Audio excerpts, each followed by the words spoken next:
ولقد يسرنا القرآن للذكر فهل من مدكر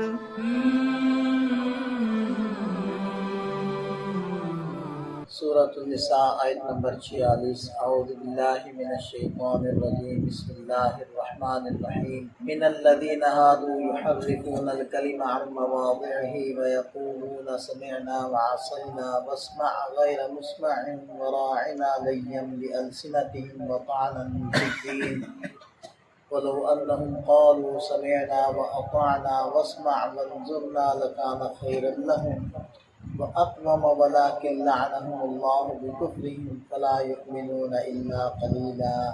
اس آیت مبارکہ میں یہودیوں کی دو شرارتوں کا ذکر کیا گیا ہے۔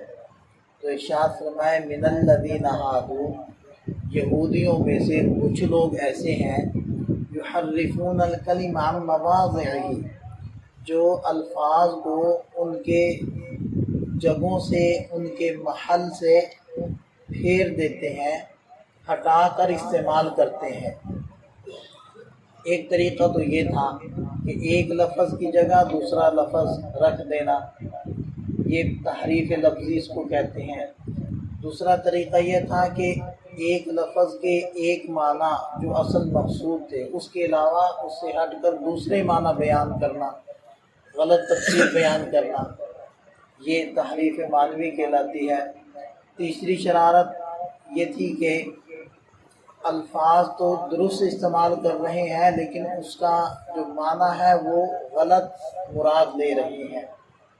تو یہ ذو معنیین الفاظ کا استعمال، یعنی مخاطب تو اس کا کوئی اور معنی سمجھ رہا ہے لیکن بولنے والا اس کا دوسرا معنی مراد لے رہا ہے جو مناسب نہیں ہے، غلط ہے۔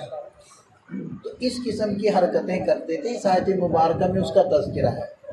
تو فرمایا کہ یحرفون الکلم عن مواضعہ، الفاظ کو ان کی جگہوں سے ہٹا کر استعمال کرتے ہیں۔ ویقولون سمعنا وعصینا، اور کہتے ہیں سمعنا وعصینا، ہم نے سنا اور نافرمانی کی۔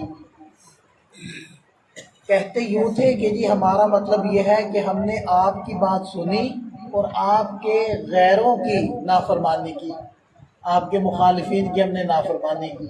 کہتے یوں تھے لیکن حقیقت میں ان کی مراد دل میں کیا ہوتی تھی کہ ہم نے آپ کی بات سنی اور آپ ہی کی نافرمانی کی۔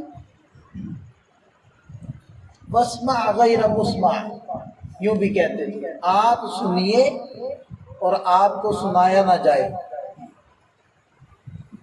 تو کہتے تو یوں تھے کہ جی ہماری مراد یہ ہے کہ آپ ہماری بات سنیں اور آپ کو کوئی بری بات نہ سنائی جائے، یعنی آپ کو کوئی بری خبر سننے میں نہ آئے۔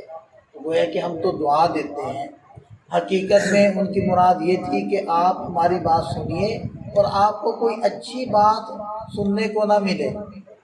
تو دل میں تھی وہ دعا، زبان سے کہتے تھے کہ جی ہم تو اس کو اس دعا کے معنی میں استعمال کرتے ہیں۔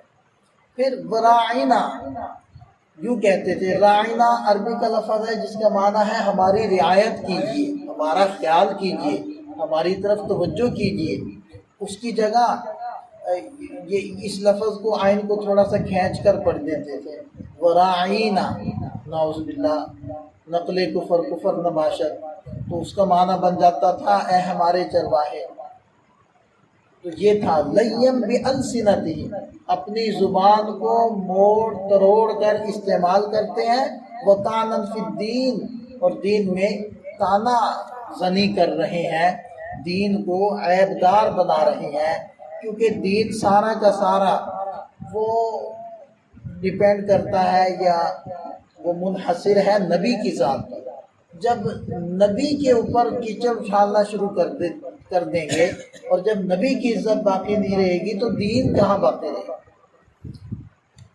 تو اللہ تعالیٰ نے ارشاد فرمائے وَلَوْ أَنَّهُمْ قَالُوا سَمِعْنَا وَأَطَعْنَا، اگر وہ یوں کہتے سمعنا وَأَطَعْنَا، ہم نے سنا اور تابعداری کی، یعنی ذو معنیین الفاظ کیوں بولتے ہیں سمعنا وعصینا کہ جی ہماری مراد آپ کی بات سنی اور آپ کے دشمنوں کی ہم نے نافرمانی کی۔